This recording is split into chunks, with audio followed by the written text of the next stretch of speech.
I'd like to give a big shout out to all my patrons, my wildlings, my Night's Watch, and my Kingsguard. My Kingsguard includes Brendan, Nick, Oscar, Stuart, Pat, Ikaika, Amanda, RJ, Shad, Nicoletta, Ezra, and Jennifer. Thank you all so much. You're the best. Welcome back to the Fantasy Network, everyone. My name is Jimmy Nuts, and it's time to wrap up August, which is a great month of reading for me, and we're going into September, and I want to talk about what I'm going to be reading. But before I get started, I kind of want to make an announcement. It's not for September, but it is for October, and that is the fact that I am going to be rereading my favorite series of all time, which is A Song of Ice and Fire. I'm going to be doing that with Lena's Library here on BookTube, as well as Alex Nevaez.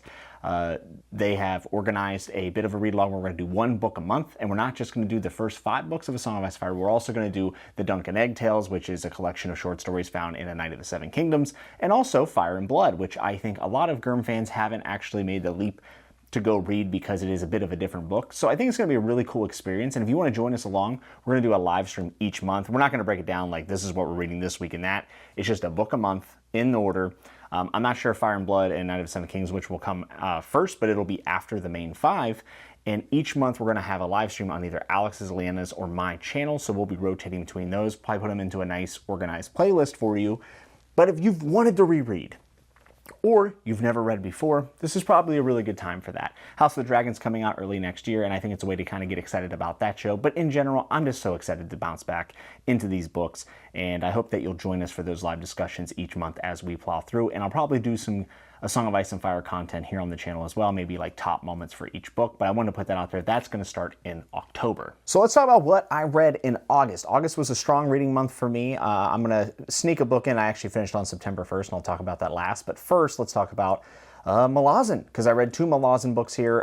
To be fair, Dead House Gates, which is one of them, I started in the last week of July. So it's not like I read it all within August 1st, but I finished it, and that's how I do my wrap-ups, is when I finish, even though I'm going to break that rule here in just a second. Dead House Gates, I finished it right at the beginning of August, and absolutely love Dead House Gates. I do have a review up that has spoilers and spoiler-free, and I am going to be doing a spoiler discussion with Rhythm Ma and Philip Chase with that in the coming weeks. I'd say within the next 2 weeks, more than likely. And I really enjoyed it. I liked it. I thought it was a different look from Malazan that I got from Gardens of the Moon, and I appreciated that. And then the other read, which is the second book I read, was Memories of Ice, which is the 3rd book in the Malazan series. And Memories of Ice was something. It is the most notes I've ever taken on a book. I think it's the book where the most happens that I've ever read. And it is the leap where I can see why people tell you, it's the leap that makes it epic, right? If people tell you, get the Memories of Ice, that's whenever you'll know if the series is for you or not. And I think that's fair because I'm sold. I was already sold, but like now I'm really, really sold. Memories of Ice was a phenomenal book. One of the best books I've read all year. Don't have a review up for that yet. I'm going to do that when I get back from vacation because there's a lot to cover. I have to try to keep that review under an hour somehow, and I don't know how I'm going to do it. And then I also plan on doing a discussion, again, with some people here on the channel. Might even add some people to the ensemble or the cast that I've done discussions with so far. I'm really looking forward to that, and I hope that I can keep it somewhat brief. And 2 more books that are a part of a series that I did read this month, and I didn't expect to get to the second one, but I'm glad I did because I really enjoyed it, and that is I began the 5 Royal Angels trilogy by Brian Lee Durfee, who is a fellow booktuber here, and I began with The Forgetting Moon, which is book 1, and then The Blackest Heart. I did not plan on reading The Blackest Heart this month. I actually was going to put it off all the way to the end of the year, but I really enjoyed where The Forgetting Moon left off, and I wanted to see what happened, so I decided to go ahead and read The Blackest Heart. These are chunky books. They're also very good on audio if you're into that. Same narrator from the Red Rising trilogy, so I really enjoyed that. And I did read this also in physical, just so you know. I just did a little bit of a mix to help get through it. And I like these books a lot. I have a lot of thoughts on these books. I actually have already filmed my Forgetting Moon review. I'm not sure if I will review The Blackest Heart. I might wait till the 3rd book's out and then do a trilogy review. The 3rd book I'm thinking is going to be out sometime early 2022. But Brian Lee Durfee is absolutely an exceptional author. I was so impressed with this being a fantasy debut. His prose was very good, reminded me a lot of Tad Williams and Robert Jordan with the way he sets the scene, and he's not afraid to be descriptive and tell you the way things look. I really like that about it. And The Forgetting Moon had quite a few twists. It's also extraordinarily grim. But again, I'll talk more about that in a review, and I already have that filmed. I just need to get up. That might be up next weekend. The Blackest Heart was a great sequel, and I do think by the end of the book that it actually eclipsed The Forgetting Moon, but they were very close in experiences for me, and I really enjoyed both. The next book, not part of a series, but it's Piranesi, which some people say Piranesi. I'm going to call it Piranesi because it's just what I've always called it. I actually have filmed the review for this book as well, and I need to put that up here on the channel. This was my random Patreon book of the month. Pat, which is one of my patrons, he put that up for the random raffle, and every month I spin the wheel, right? Which Alan gave me that idea from Library of Alexandria, so I appreciate him for that. But it's basically just a random selection from my Tier 2 and Tier 3 patrons, and Pat's one, which is Piranesi by Susanna Clarke. It's a book I've actually been really, really interested in. I've been recommended it multiple times, but I just didn't know where to fit it in. It's not a long book at all, and it's a very mysterious book. I'm so happy that this won. This book is one of my favorite reads of the year. I thought it was airy, but still kind of like deceptively deep. There's a lot of interpretations that can be taken from this and parallels drawn, and it's a book that makes you think. It's all about the mystery here, so I can't really talk too much about it. I do have a review coming that will be spoiler-free with a little spoiler section, and that'll probably be up within 2 weeks as well. But just let me say, this is like one of these things where I now have to read more Susanna Clarke. I liked what she gave me in Piranesi, and I think a lot of people, like if you've looked at that and you say, that sounds good, I need to fit it in, go ahead and fit it in, because it's so good, and it's definitely going to be in my top 10 favorite books of the year if I had to guess. Again, Susanna Clarke, I didn't think there was one wasted word. Smoothest read of 2021 by a mile. I just never wanted to put it down. It never had a hitch or a hiccup. It was pretty flawless, and it didn't stay around too long. It was the perfect length book, right under 300 pages, and I'm blown away by it. I really just had a blast. It's so much different from anything else I've read this year, and that goes a long way with me. And I think if you're on the edge, you should definitely read that book and look for that review here in the coming weeks. The next book I read, by the way, these aren't chronological. This isn't like the order I read them. I'm just kind of covering them as I have my notes. But it's a review I already have up, and it's one of my best performing reviews in a short period of time, and that is, of course, Frank Herbert's Dune. It's a classic that I've wanted to get to. I said a lot about that in my review, so if you want to go check that out, please go ahead and do. I think most of you have already watched it if you're checking this out. But yeah, Dune was awesome. I plan on reading the others. Maybe not all of them, but at least Frank Herbert's works, probably the first 4 at some point. It won't be this year, but it will come down the pipe eventually. And now here's a disclaimer. So last book I read, I started it here in August, and I'm going to be honest, and I broke my own rules that I already laid out, which is a problem, right? I'm a big stickler for rules, but I finished this book, the last like 40 pages on September 1st at like 6 a.m. It was before work. So I'm just going to include it here because I have it fresh in my mind, and that is The Darkness That Comes Before by R. Scott Baker. It is the first book in the Prince of Nothing trilogy and has always been acclaimed to me to be the darkest fantasy there is in the genre. I think this book is so good. I think it is beautifully written. I do think it's dark. I do think it's grim.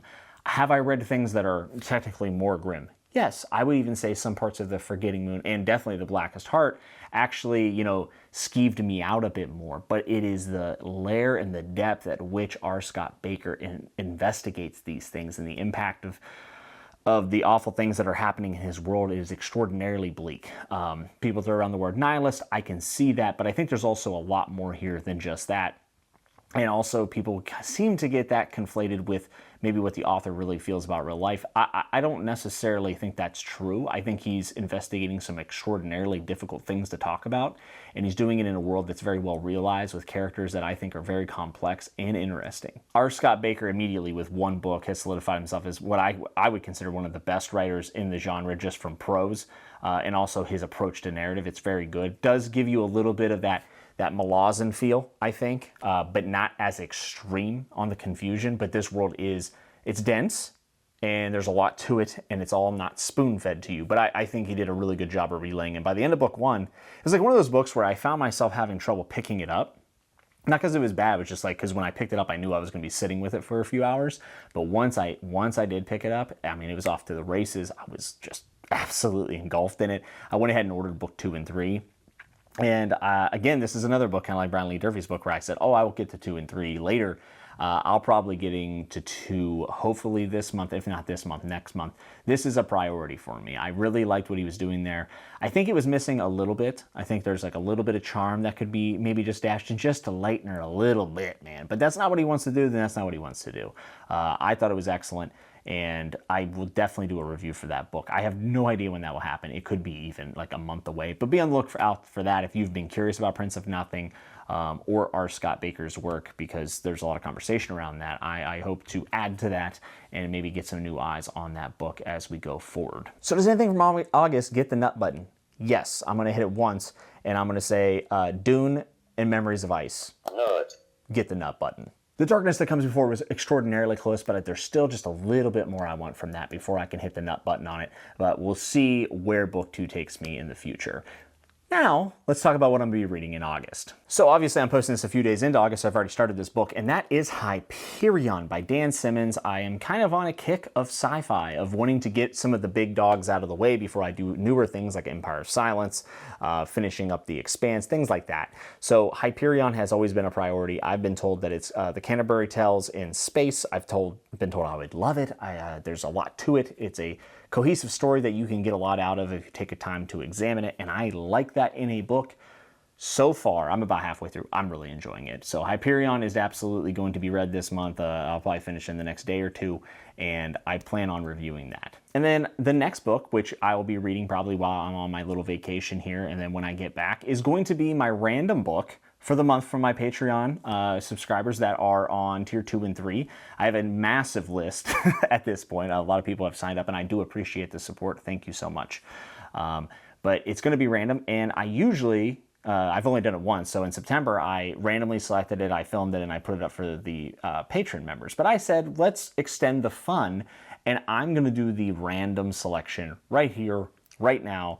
No edits, no history on the spins. I'm just going to do a one shot here, and I'll try to put my phone up to the camera. I hope that it doesn't look like crap. Okay, so this is the wheel. This has all of my patrons' picks for what I would be randomly selected to pick this month. There are some duplicates on here, so if multiple patrons want me to read something, they can come together and use the power of the people to better their chances. That is something I'm doing right now. Maybe I'll change the rules later.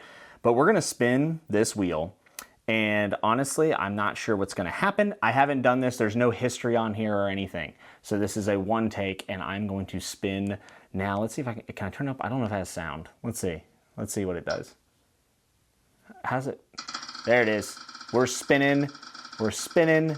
No whammy. Wizard's First rules on here, and I don't want it. I don't want it. What do we got? All right, Baron, who actually just started a, I know you can't really see that. Oh well. But it is Baron, 5th season. My camera refuses to focus. There, look at that, Baron, 5th season.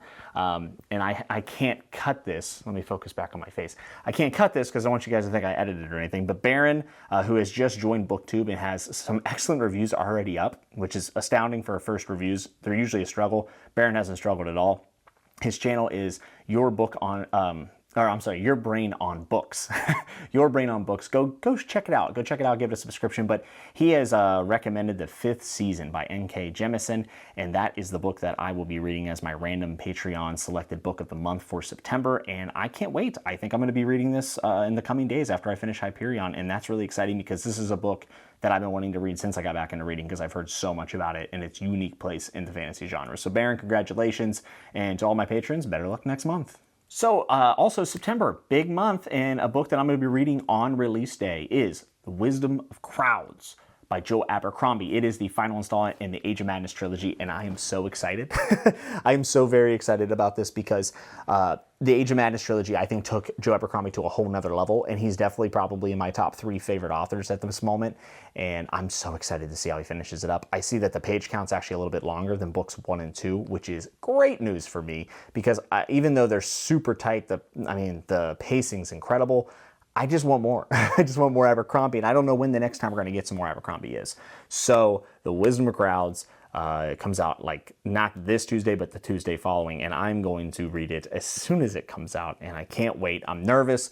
I think he'll stick the landing, but we're just going to have to wait and see. I plan on bringing on Leanna to do some first law conversation once we both have read it, and we're going to do some spoiler talks about that, so be on the lookout there. And then the last 2 books that I'm going to try to fit in this month are, one's definitely going to happen. I don't know which order I'm going to read these in, and there's always subject to change, but the other 2 I'd like to squeeze in here this month will be House of Chains, book 4 in Malazan. I'm trying to do at least a book a month, and I'm excited for it. Like I said, Memories of Ice is amazing. I've heard people aren't as high on House of Chains. I'm curious to see where I land with it. And then the other book I'll be reading in September, if I can fit it in, is book 2 in the Prince of Nothing trilogy. And I totally blanked on the name of the book, but it's called The Warrior Prophet. I had to look it up, by R. Scott Baker. I want to continue the trilogy. I think it made me think quite a bit.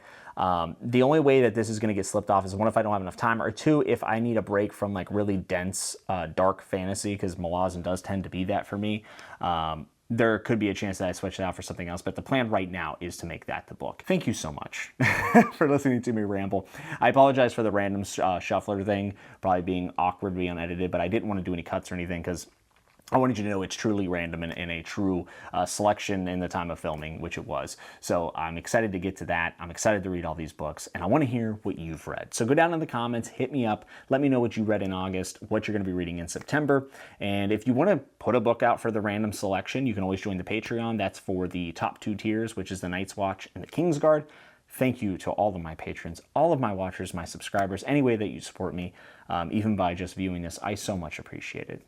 I love this shit. I really do. The more I do this, the more fun I'm having. And the Chatting with Nuts episodes have been going great. This past month I had Rhythma on, and I also had AP on, Critical Dragon, and those conversations were amazing. And everyone, you guys showed up. You guys showed up, and I got to do a cool run with the Outerling stock. It was a great month. And this channel means so much to me, and I just feel like we're getting closer to bigger and bigger things. And A Song of Ice and Fire reread is going to be a lot of fun. So I hope you join me on that. I hope you enjoyed this video. If you did, like and subscribe, all that good stuff.